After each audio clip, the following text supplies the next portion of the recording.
Celebrity can make you feel on top of the world, but the party has to stop sometime. These actors and musicians found that out the hard way. British rocker Billy Idol took punk mainstream in the early 1980s. Well, he had a punk background and his pop rock had a punk flair to it, but he really embodied the quintessential punk look with his spiked and bleached hair, constant sneer, and torn-up shirts. Idol may have dressed like a young punk, but he partied like a classic rock star. While the likes of Led Zeppelin and The Who famously trashed hotel rooms, Idol absolutely destroyed the penthouse suite of a hotel in Bangkok, Thailand. No way. He took residence in the palatial quarters in 1989, staying for 3 weeks and refusing to leave.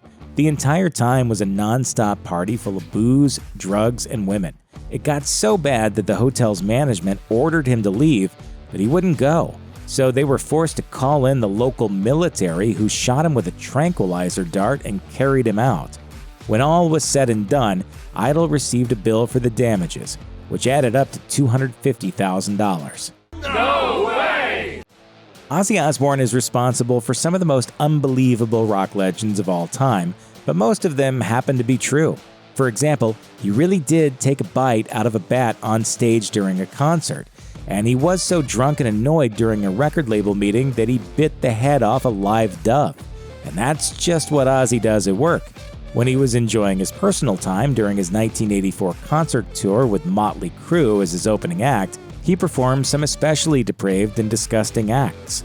According to the Motley Crue memoir, The Dirt, and later dramatized in the Netflix biopic of the same name, the band members and Ozzy were hanging out at a hotel pool in Lakeland, Florida.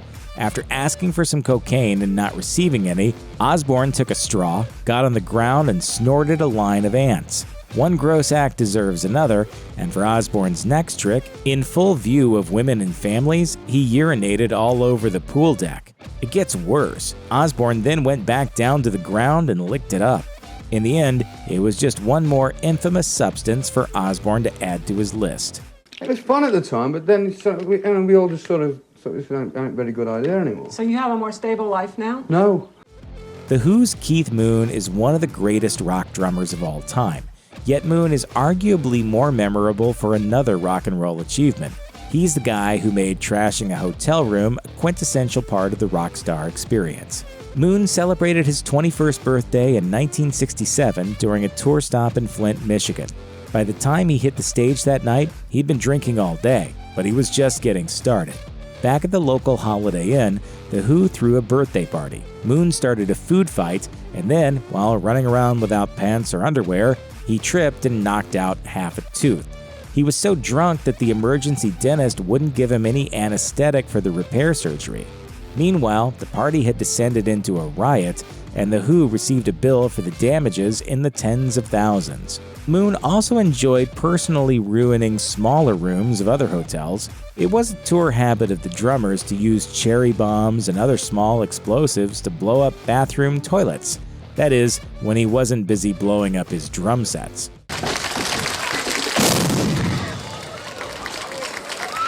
In 1978, and after a few hospitalizations, Moon attempted to quit drinking.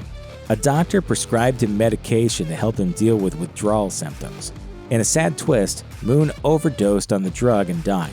He was only 32 years old. Led Zeppelin generated a huge sound out of just 4 musicians, only 3 of whom played instruments. A big part of Zepp's extremely influential heavy sound is the thundering yet precise drum work of John Bonzo Bonham, who charged the band along as he pounded away on classics like Immigrant Song and Rock and Roll. Bonham was just as hard charging in some of the non-musical parts of his life, particularly when it came to alcohol. Like Keith Moon and many of music's other heavy hitters, it was tough for Bonham to live the life of a rock drummer and still stay in control. In control. Bonham was a serious drinker, and not just in party or social situations. In late September 1980, Led Zeppelin convened at guitarist Jimmy Page's home for rehearsals. While working, Bonham helped himself to quadruple vodka shots. The drummer imbibed somewhere in the area of 40 servings of alcohol and ultimately blacked out. Bonham was so intoxicated that when his body tried to throw up all that toxic alcohol, couldn't wake up. Bonham choked on his own vomit and passed away. For decades, the Playboy Mansion was literally party central. Playboy founder Hugh Hefner lived in the sprawling Los Angeles estate with any number of playmates. High-profile guests came around most every night of the week to enjoy wine, women, and song. It was essentially a fancy flophouse, a comfortable place where celebrities could enjoy themselves without judgment and freely engage in whatever debauchery they could imagine. And yet, the legendary Dave Navarro, guitarist for Jane's Addiction and the Red Hot Chili Peppers, found some things that were too much for even the Playboy Mansion's unofficial anything goes policy. In 2004, the guitarist published Don't Try This at Home, a year in the life of Dave Navarro, recounting his exploits from 1998 to 1999. In the book, Navarro wrote about a visit with multiple women to a room in the Playboy Mansion. When the women started undressing, Navarro bruised himself preparing and injecting a dose of heroin. With the blood that ran back into the syringe, Navarro tried to write on the wall. While Navarro notes that he cleaned it off, it still got him kicked out and forever banned from the mansion, which is pretty rough because once anyone or anything has had a taste of the Playboy Mansion, they cling on to it for dear life. Most tales of rock and roll debauchery end with a rock star passed out, more often than not in a destroyed hotel room. However, the events of December 8, 1984 are among the darkest days in rock history, and certainly the worst in the life of hard rock band Motley Crue, a time when the partying got so intense that it left a body count. Crue lead singer Vince Neil had been drinking at a beach house for a few days almost totally uninterrupted.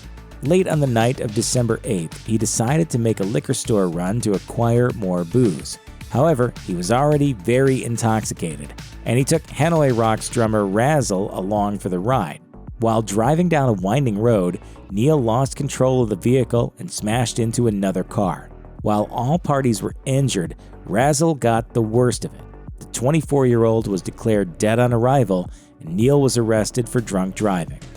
While the intoxicant of choice for Motley Crue's Vince Neil was alcohol, bandmate Nikki Sixx enjoyed harder pursuits. In 1983, Sixx crashed his Porsche and damaged his shoulder.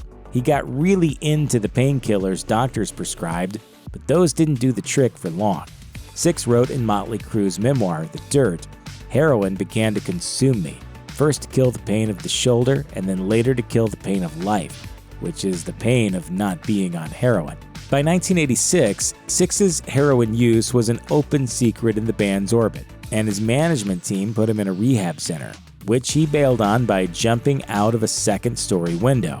On December 23, 1987, Sixx enjoyed a night of cocaine with members of Guns N' Roses, Megadeth, and Rat before retiring to a room at the Franklin Plaza Hotel, where Sixx was injected by his drug dealer with a lethal dose of heroin. Yes, lethal. Sixx lost consciousness, and a friend called an ambulance. After being actually clinically dead for 2 minutes, Sixx sprang back to life thanks to 2 adrenaline injections administered by a paramedic. Rod Stewart apparently faced a conundrum during his 1970s peak. He wanted to keep his signature just raspy enough voice exactly as it was, but he also wanted to enjoy the spoils of the success that his voice brought him. In other words, how could Rod Stewart both sing his heart out every night, but also ingest a small mountain of cocaine during the after-party? If he took it the old-fashioned way, snorting lines of the stuff up his nose, that would damage his nasal passage, and in turn his throat, and subsequently his famous voice. Fortunately for Stewart, he devised other ways to get cocaine into his bloodstream. And I, for one, still don't understand the chemistry of it, and never will, for as long as I live. Stewart wrote in Rod the Autobiography, "We started buying anti-cold capsules from the chemists and separating the 2 halves of the capsules, replacing their contents with a pinch of cocaine. Then that pill would go up, well, where most people don't want to put pills. According to Stewart, they would dissolve effortlessly into the system." That's right, Rod Stewart made and used homemade cocaine suppositories. Although this method worked for Stewart, his suppository solution is a much trickier procedure for many people. You know, because sometimes you have it, sometimes it escapes. Some people never find it in their entire lives. Maybe the most infamous hard-partying hard rocker of all time, Keith Richards has defied modern medicine by still being alive despite his well-documented and copious drug use.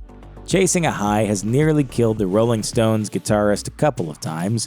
He got heavy into heroin in the early 70s. A few years later, he claimed to have been poisoned with strychnine-laced heroin. I was totally comatose, but I was totally awake. I could listen to everyone, and they were like, "He's dead, he's dead." I was thinking, "I'm not dead."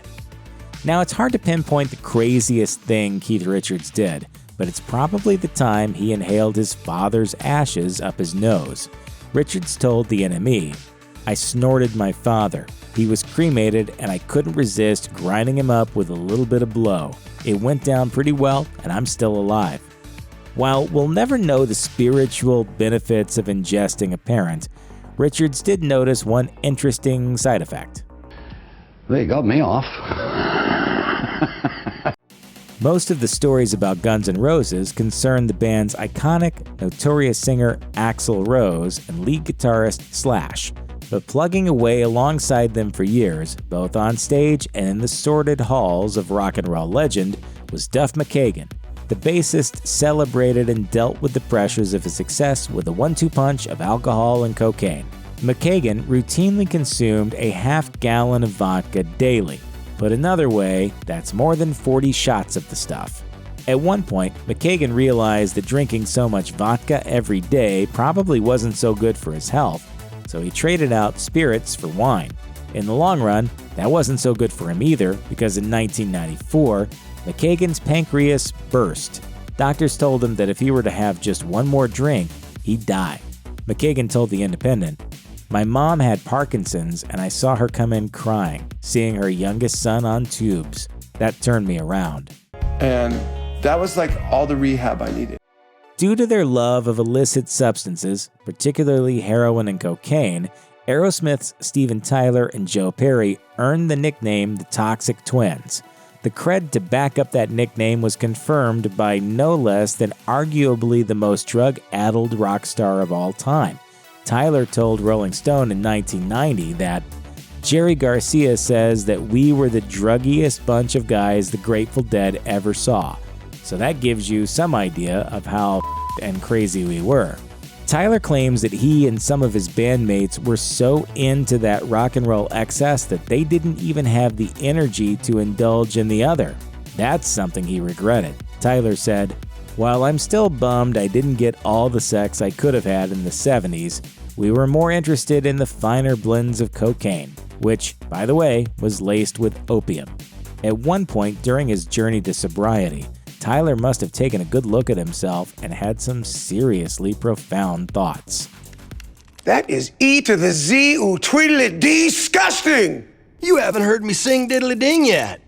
In many ways, Kiss is the definitive rock band. Most of their songs are arena-ready anthems about rock and roll itself, and their stage show is full of pyrotechnics. And while they were rocking and rolling all night, they also partied every day. Particularly longtime guitarist Ace Frehley, also known as Space Ace. He started drinking at the age of 13 and spent most of his life struggling with addiction before kicking his habits for good in 2006. His moment of clarity happened when his daughter called him out on how he'd started drinking again and implored him to quit.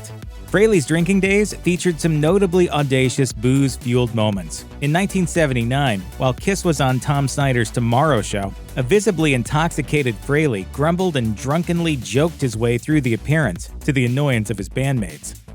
But you're kind of like a spaceman, huh? No, actually, I'm a plumber. On the side. There was also the time the band was riding in a limousine and Frehley chugged a bottle of perfume after being told it technically contained alcohol. Despite his wild ways, he's still alive and kicking in 2020. In the 1960s, Fleetwood Mac was just one of many British blues rock groups. But in the next decade, they adopted a softer sound and became one of the most definitive rock bands of all time. Their new direction was smoother, chiller, and groovier. And it totally belied how the group was fueled by cocaine. Drummer Mick Fleetwood first tried the drug around the time that the band was recording their 1975 self-titled album. As the group got bigger, the drug indulgence increased, to the point that cocaine was purchased in bulk, written off as an expense, and handed out in packets to band and crew members alike each night. Fleetwood once made a list of rock music's biggest spenders, specifically for how much money he'd spent on cocaine. That figure was somewhere in the area of $60 million. He and some associates eventually determined exactly how much cocaine that was. By figuring that he snorted 1/8 of an ounce every day for 20 years, that works out to a 7-mile-long line of cocaine. Mick Fleetwood wasn't the only cocaine enthusiast in Fleetwood Mac. Stevie Nicks used to consume the drug with as much fervor as she brings to wearing shawls and singing spooky songs. As she described it to Rolling Stone in 2015, all of us were drug addicts. But there was a point where I was the worst drug addict. I was a girl, I was fragile, and I was doing a lot of coke. And I had that hole in my nose, so it was dangerous. I used to carry a gram of cocaine in my boot at all times. And it was the first thing I thought of when I woke up in the morning.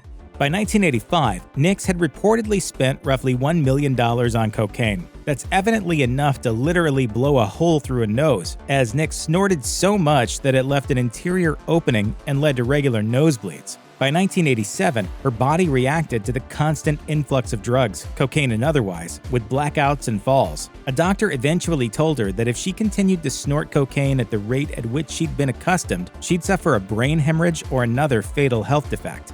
But she nevertheless kept going and only quit after seeking help at the Betty Ford Center following an intervention from her bandmates.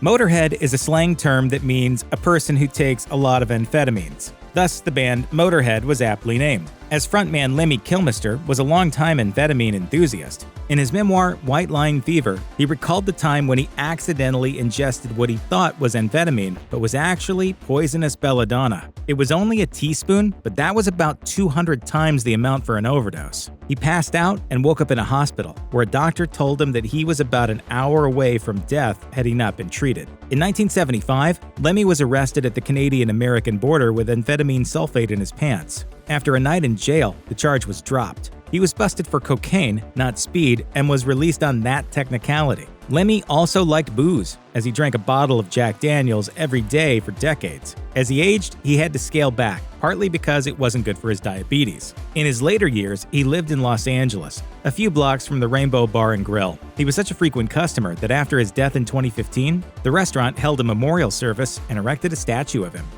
Green Day has evolved quite a bit from its early days as a sloppy punk band. The power trio, led by singer-songwriter Billy Joe Armstrong, has gone on to produce some very unpunk things, like a concept album, power ballads, and a Broadway musical. But they've still retained their punk spirit, which was abundantly clear during their set at the 2012 iHeartRadio Festival. They were on a crowded bill that also featured pop stars like Taylor Swift and Rihanna. All acts were required to adhere to a performance schedule and were alerted when the time in their set was running low via an onstage monitor. When a 1-minute remaining message flashed up during Green Day's set, Armstrong came undone and launched into a profanity-laced tirade. He also smashed his guitar, flipped the bird, and stormed off. He later reflected on the incident in an interview with Rolling Stone, explaining that he'd been blackout drunk for the set, and shortly thereafter he sought out professional help at a rehab clinic. He also noted that he and his bandmates agreed that they probably shouldn't have been playing at the fest in the first place. As he put it, once a punk, always a punk, is really what it comes down to.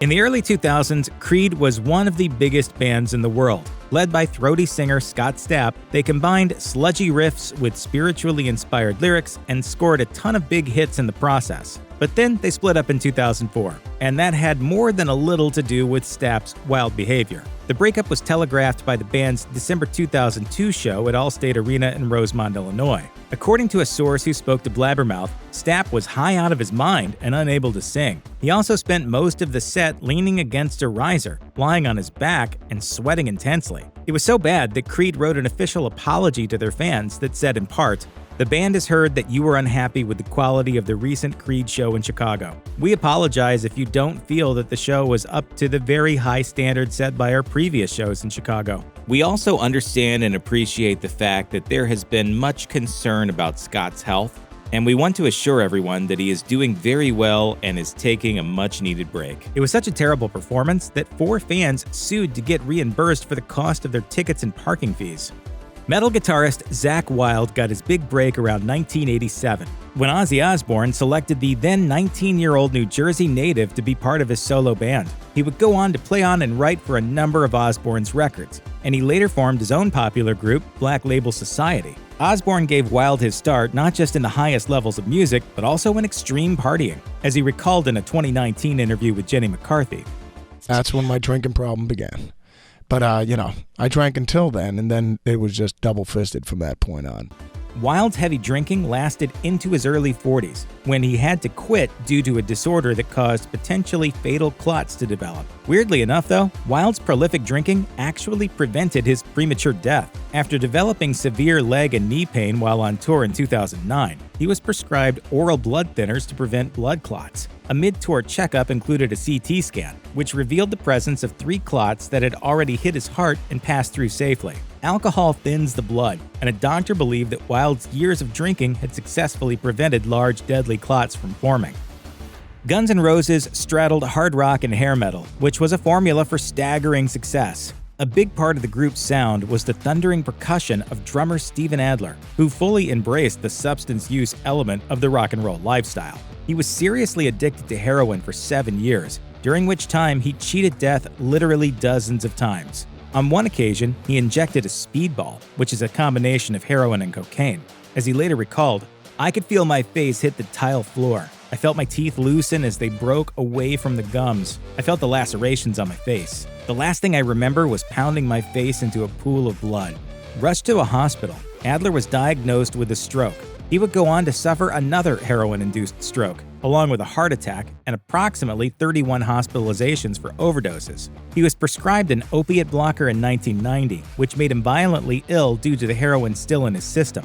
Days later, he was summoned to the studio to record with Guns N' Roses. He was so out of sorts that it took him about 25 takes to get his track somewhat right. That's when his frustrated bandmates kicked him out of the band. He eventually turned things around, though. In a 2018 interview, he announced, "My health is fabulous. Actually, tomorrow I will have 4 years and 4 months of no drinking, and I haven't done drugs since 2008, so I've never been happier." If you survive the whole drug thing like what I went through, you feel like changing. It's like enough's enough. Amy Winehouse emerged as one of the most celebrated new stars of the 21st century by making old music sound fresh. Evoking classic R&B, she packed a deeply soulful voice to sing songs of love, heartbreak, and her struggles with substance abuse. She sold millions of records and won multiple Grammys, but all that success was overshadowed by her personal troubles, which included arrests for drug offenses, a viral video of her smoking what was reportedly crack cocaine, and an emphysema diagnosis. Winehouse's demons tragically got the best of her. In July 2011, she was pronounced dead at her London home. A London coroner found no drugs in her system, though it was determined that she died of alcohol poisoning following 3 weeks of sobriety. She was only 27 years old. As the daughter of singer-actor Eddie Fisher and movie star Debbie Reynolds, Carrie Fisher was Hollywood royalty. When her role as Princess Leia in Star Wars made her a star in her own right, she fell in with a hard party in Hollywood crowd. Everyone knows that Carrie Fisher partied too hard because she wrote all about it during her second act as a best-selling author, particularly in her novel Postcards from the Edge, which was actually a thinly veiled, semi-fictionalized, warts-and-all autobiography. Flush with cash from Star Wars, Fisher was known for hosting wild, star-studded parties in her Laurel Canyon home. Then there was the time when she rented a house from Monty Python's Eric Idle during the filming of The Empire Strikes Back. As she recalled in a 2017 interview with the Daily Beast, Idle, who had recently returned from Tunisia, where he had been working on a Python project, called her up to reveal that the Rolling Stones had arrived and were ready to party.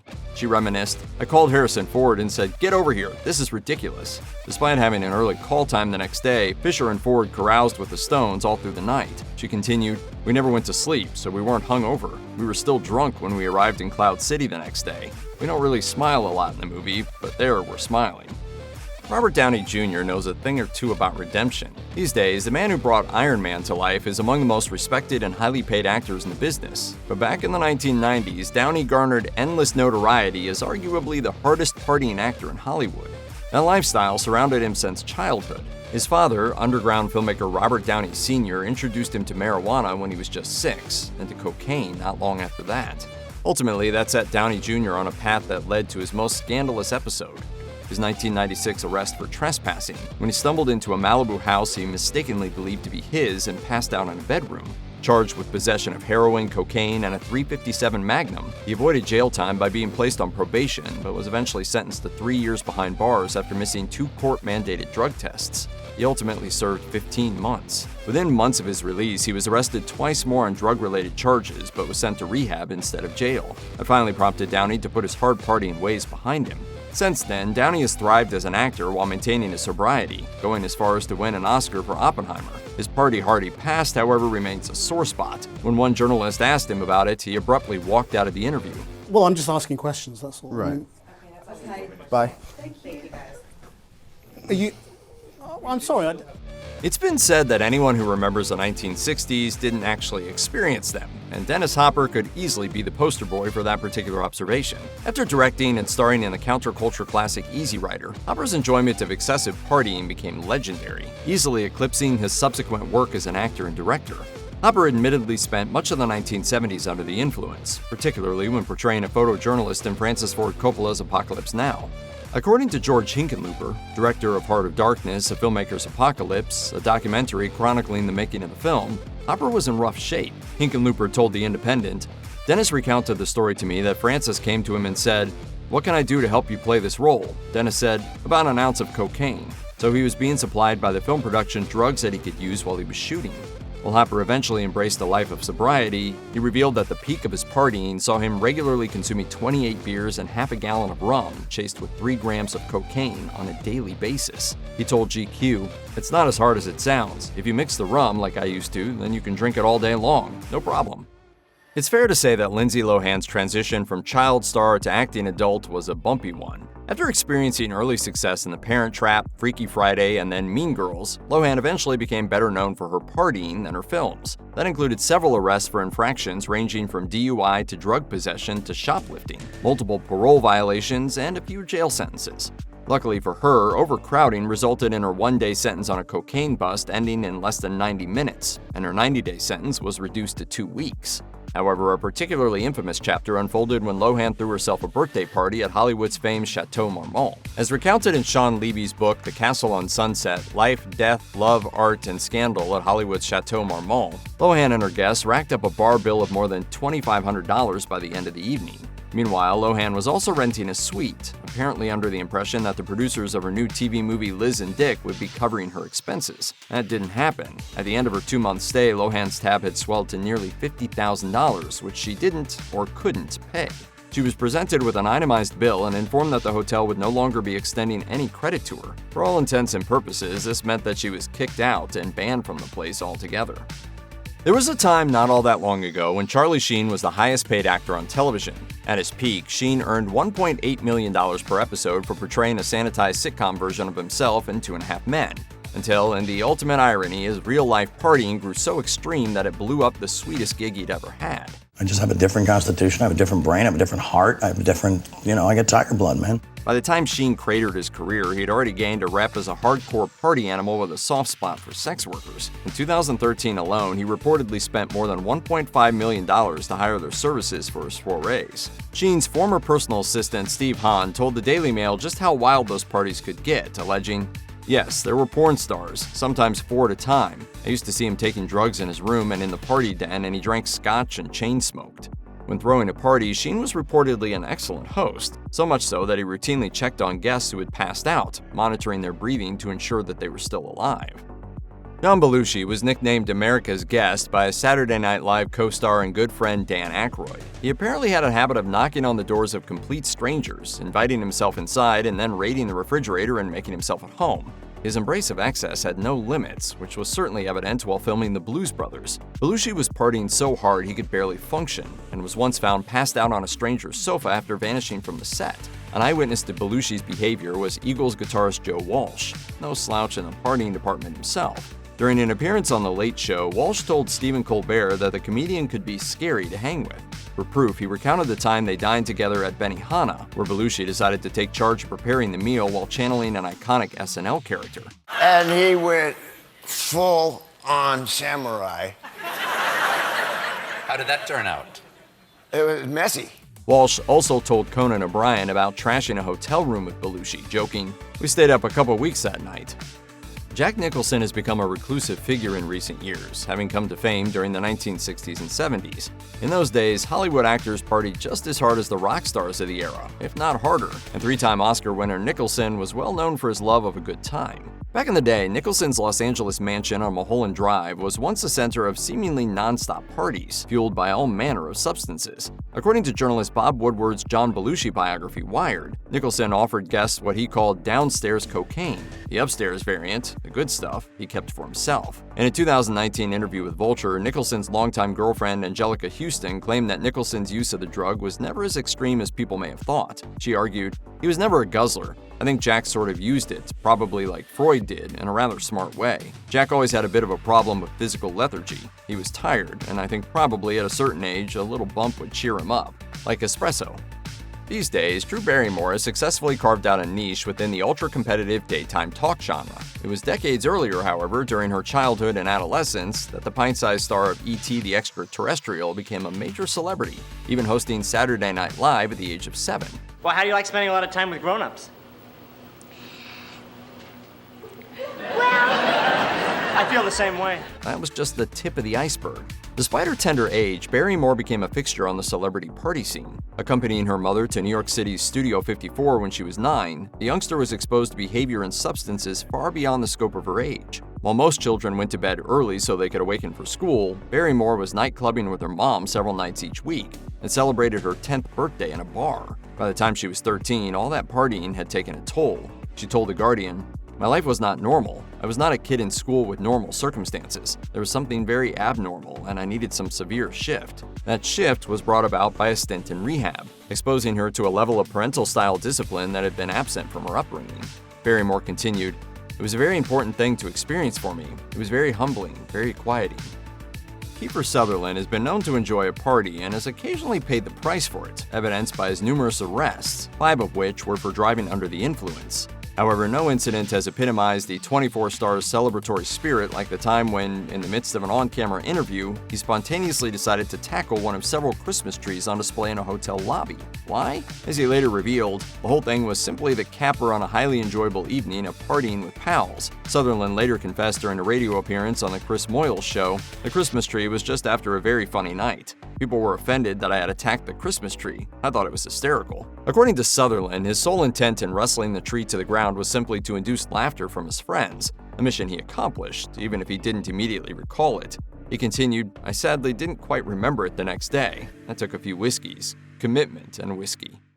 Dashing is the word that's been associated with Peter O'Toole ever since his breakout role as the title character in the cinematic epic Lawrence of Arabia. Off-screen, though, the Irish actor generated a well-earned reputation for drunkenness. During his first appearance on Johnny Carson's Tonight Show, for example, he'd been so inebriated that he didn't even make it through an entire segment. And they thought you were bombed out of your gourd or something like that.